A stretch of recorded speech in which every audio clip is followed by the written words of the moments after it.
అప్పుడు విదురుడు అంటున్నాడు, మహారాజా, రాజ్యంలోని 4 వర్ణాల వారి మాటలను చెబుతాను విను.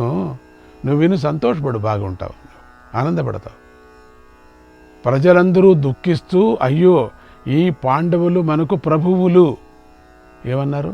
ప్రభువులు. వాళ్ళే అంటున్నా ప్రభువులు, మేం కాదా? నాకేం తెలుసు, వాళ్ళు అనుకుని చెప్తున్నాను అంతే. చెప్పదంటే వద్దు అనే చెప్పు చెప్పు చెప్పు. మీరు అడవులకు వెళుతున్నారు చూడండి, వీళ్ళంతా వీరు మహారాజుల్లాగా ఉండే వీరిని ధృతరాష్ట్ర కుమారులు, ధృతరాష్ట్రుడు, ధృతరాష్ట్ర కుమారులు ఇప్పుడు ఏ స్థితికి తీసుకొని వచ్చారో చూడండి.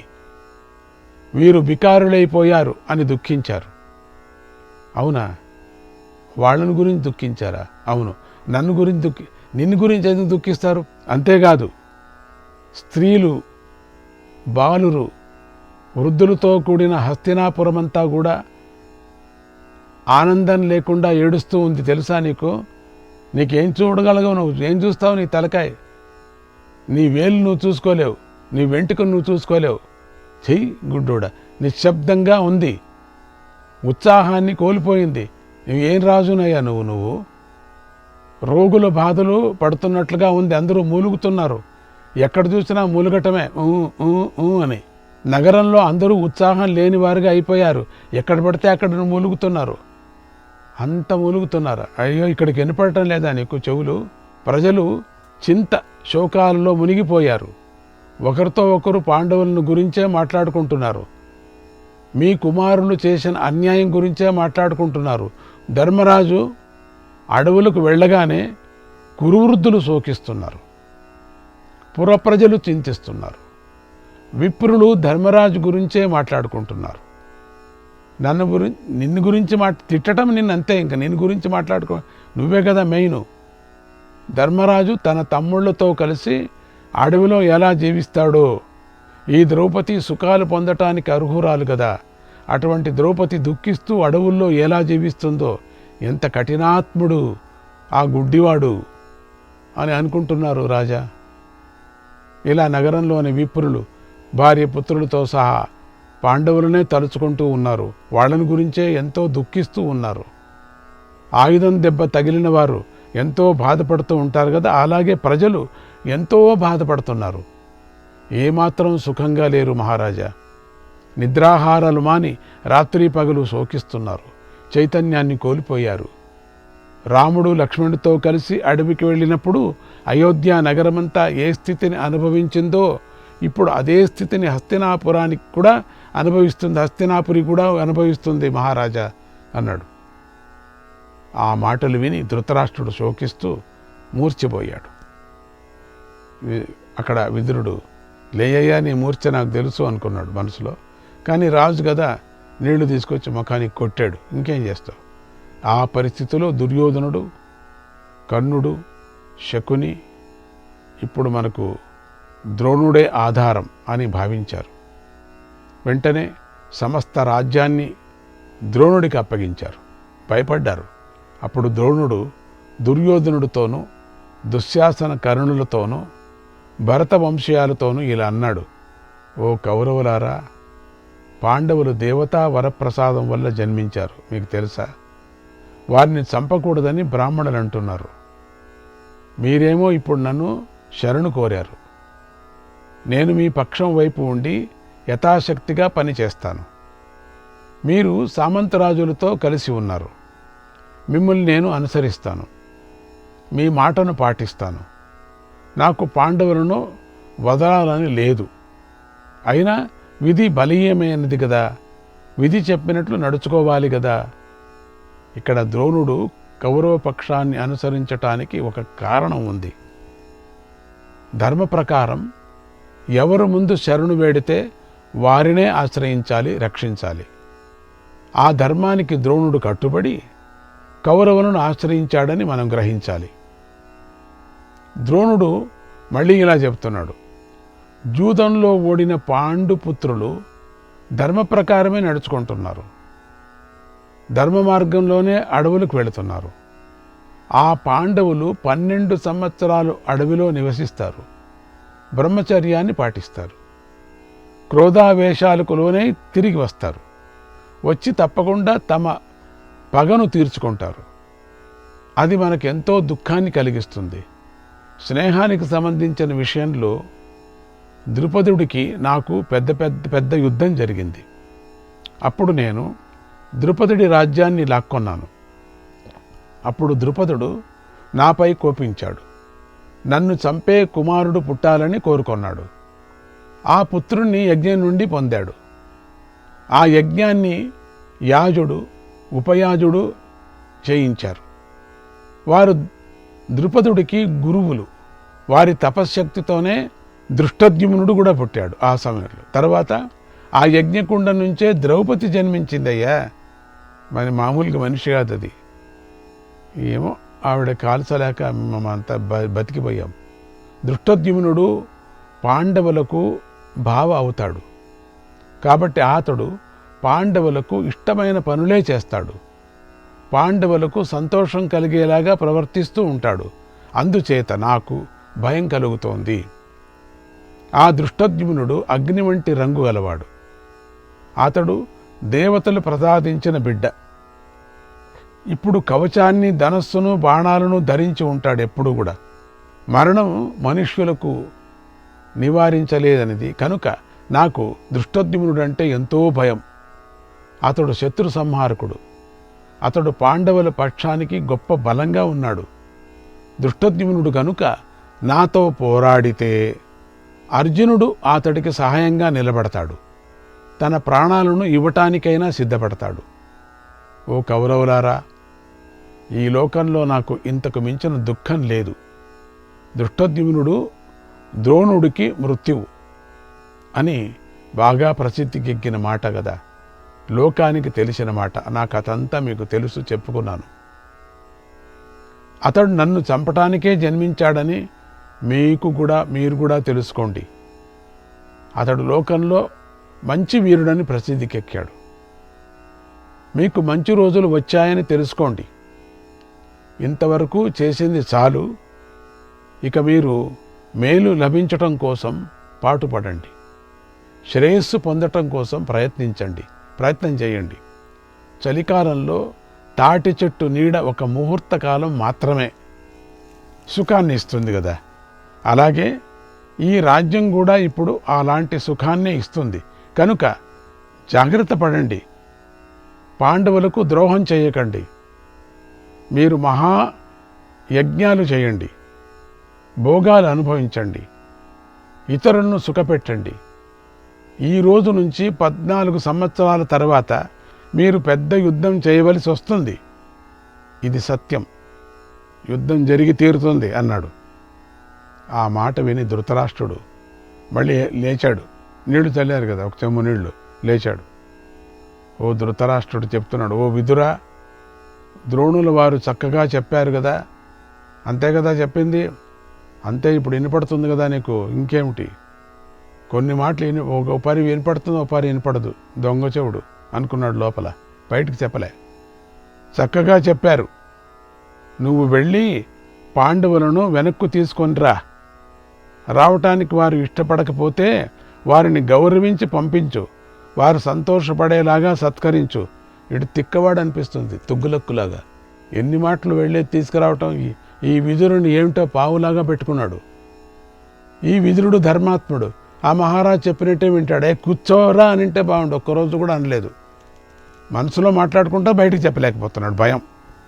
ఆ మనసులో మాట్లాడేది నాకు అర్థమవుతుంది. అదే వచ్చింది ఏం తిప్పలు నాకు. నేను చెప్పలేకపోతున్నా, చెప్పాలా నేను. విదురుడు యొక్క మనసు నాకు తెలుసు, ఎందుకంటే కృష్ణ భక్తుడు. కృష్ణుడు నా స్వామి, అందుకని తెలుసు. అందుకని వెళ్ళి తీసుకురాపో అంటున్నాడు. మళ్ళీ భయపడ్డాడు. ఇవన్నీ వినిన తర్వాత, ఇంతవరకు చెప్పింది వేరే, ఈ ద్రోణుడు చెప్పిన తర్వాత, ఆ నారదుడు శాపం పెట్టి వెళ్ళిన తర్వాత ఇవన్నీ పోల్చుకొని భయపడి గడగడగడ జ్వరం వచ్చింది. జ్వరం వడికిపోతున్నాడు.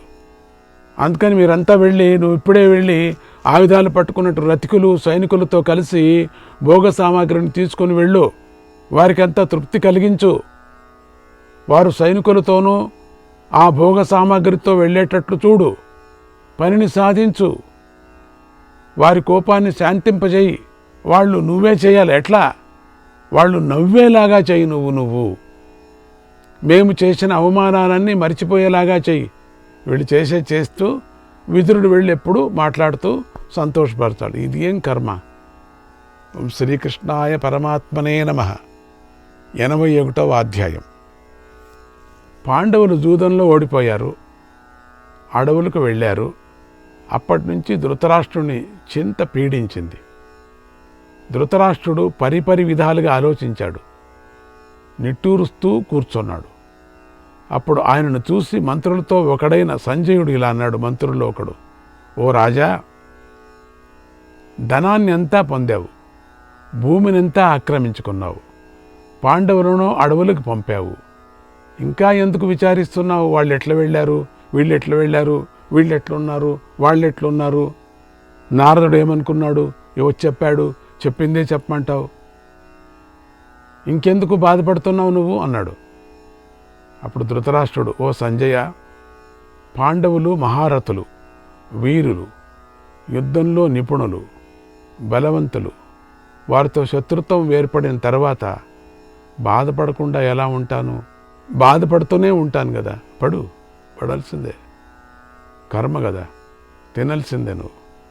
అందుకే నేను వారి గురించే ఆలోచిస్తున్నా. అయ్యో, ఈ మాయ మాటలు చెప్పే నన్ను నాశనం చేశావు అని లోపల అనుకుంటున్నాడు.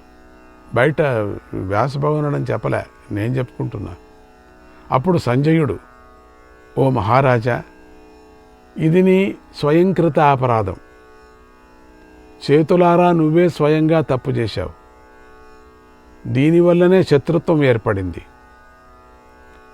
పగలు, ప్రతీకాలు, కక్షలు పెరిగిపోయాయి.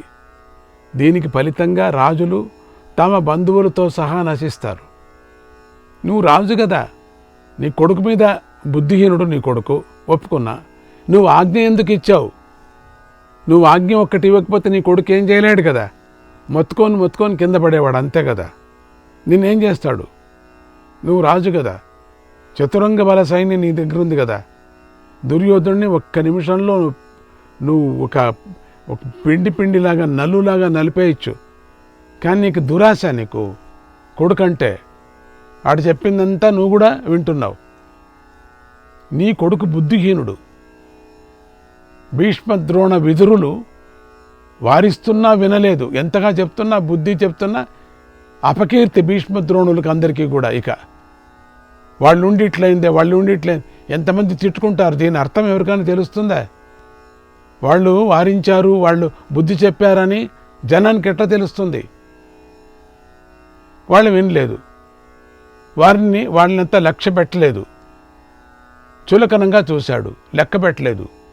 నిండు సభలోకి ధర్మచారిణి అయినటువంటి ద్రౌపదిని తీసుకొని రమ్మని సిగ్గు లేకుండా ప్రాతికామిని పంపించాడు. ఆశ్చర్యాన్ని కలిగించే ఈ మాటను విను. యస్మై దేవాఘ ప్రయచ్చంతి, యస్మై దేవాఘ ప్రయచ్చంతి పురుషాయ పరాభవం, పురుషాయ పరాభవం బుద్ధ్యా తస్యాపకర్షంతి, బుద్ధ్యా తస్యాపకర్షంతి సోవాచీనాని పశ్యతి, సోవాచీనాని పశ్యతి బుద్ధౌ కలుషభూతాయాం, బుద్ధౌ కలుషభూతాయాం వినాశే సముపస్థితే, వినాశే సముపస్థితే అనయో నయ సంకాశః, అనయో నయ సంకాశః హృదయాన్నాప సర్పతి, హృదయాన్నాప సర్పతి. దేవతలు తాము ఎవరికైనా పరాభవాన్ని చేయాలనుకుంటే ముందుగా వారి బుద్ధిని అపహరిస్తారు. దానితో ఆ బుద్ధిహీనులు అంతా తల్లకిందులుగా విపరీతంగా చూస్తారు. అంటే వినాశకాలం దాపురించినప్పుడు బుద్ధి కలుషితమవుతుంది. అవినీతి కూడా నీతిలాగా కనిపిస్తుంది, వాళ్ళకి న్యాయంలా కనిపిస్తుందట. అధర్మాత్ములకు, మూర్ఖులకి నీతిలాగా కనిపిస్తుంది. మనస్సు నుండి దూరం కాకుండా ఉంటుంది. దుర్యోధనుడికి ఇప్పుడు వినాశకాలం దాపురించింది. అతడి బుద్ధి కలుషితమైంది. అందుకే అతడికి అవినీతి నీతిలాగా కనిపిస్తుంది, అధర్మం ధర్మంలాగా కనిపిస్తుంది.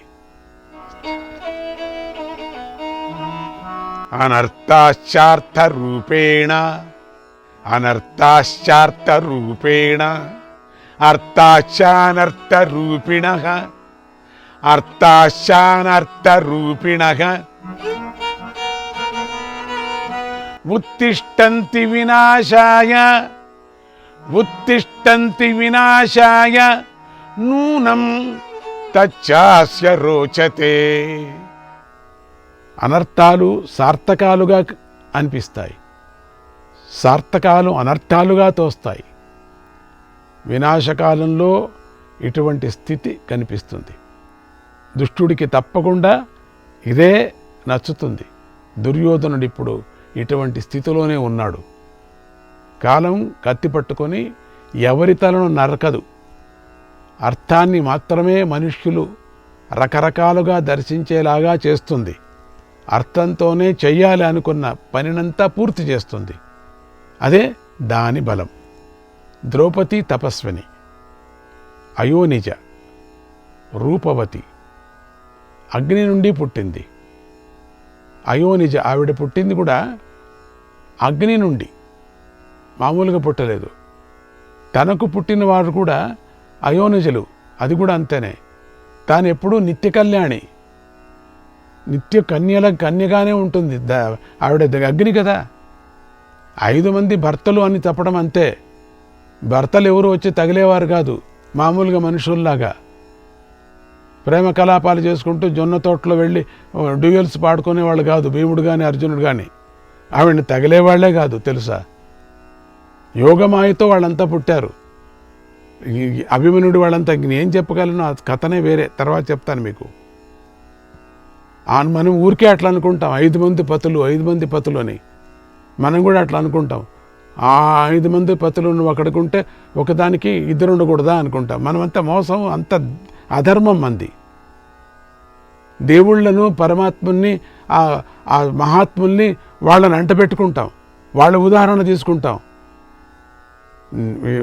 దద్దమ్మలు, మనం చేతకాని దద్దమ్మలు, వెధవలు, మూర్ఖులు, మూర్ఖ శిఖామణులు. మనం దేవుణ్ణి పోల్చుకుంటాం. 16,000 మంది ఉన్నారు, నాకెందుకు 4 భార్యలు? నీ తలకాయ. 16,000 మందికి 16 కృష్ణులుగా నీకు నువ్వు ఒక్కడికి ఉండలేవు. నువ్వు ఎవరినైనా ఒక్కరికైనా ఎట్లా? ఒక్కరికి 4 ఉంటే 4 చోట్ల ఉండగలవా నువ్వు? చెప్పు మరి చూస్తాం. ఆమెకు సర్వధర్మాలు తెలుసు, ఆమె కీర్తిమంతురాలు. అటువంటి ఆమెనికి మనకి ఏదేదో మాట్లాడాం మనం తెలుసా.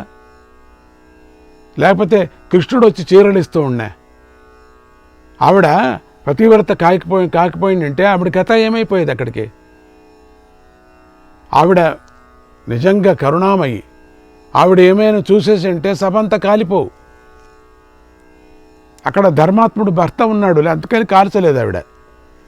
కాలిస్తే అందరినీ కాల్చేస్తుంది కదా. భర్త మాట వినింది. మొదట భర్తనే కోరుకుంది. అర్జునుడిని కోరుకోవచ్చు కదా. అప్పుడు అర్జునుడు కదా గెలుచుకొని వచ్చింది కాదు, ధర్మాన్ని కోరుకుంది. ధర్మం మన ఎంట ఉంటే అందరూ మన ఎంట ఉంటారు అని. ఇవన్నీ సూక్ష్మాలు. మహాభారతం అంతా సూక్ష్మం, కథ కాదండి ఇది. ఏదో కాలహరణ కోసం చేసుకునేటువంటి కథ కాదండి ఇది. వ్యాసుడు రాసినటువంటిది. వ్యాసుడు యొక్క జరిగింది విచారం డైరీ ఇది మనది. ఇది డైరీ. ఇది దీంట్లో ఏ కల్పితమూ లేదు. దీంట్లో ఏదో కల్పితం అంటే ఏదో పదాలు అటు ఇటు నుంచి అటు నుంచి ఇటు ఉండొచ్చు అంతేగాని కల్పితమే కాదు ఇది. శ్రీకృష్ణాయ పరమాత్మనే నమః.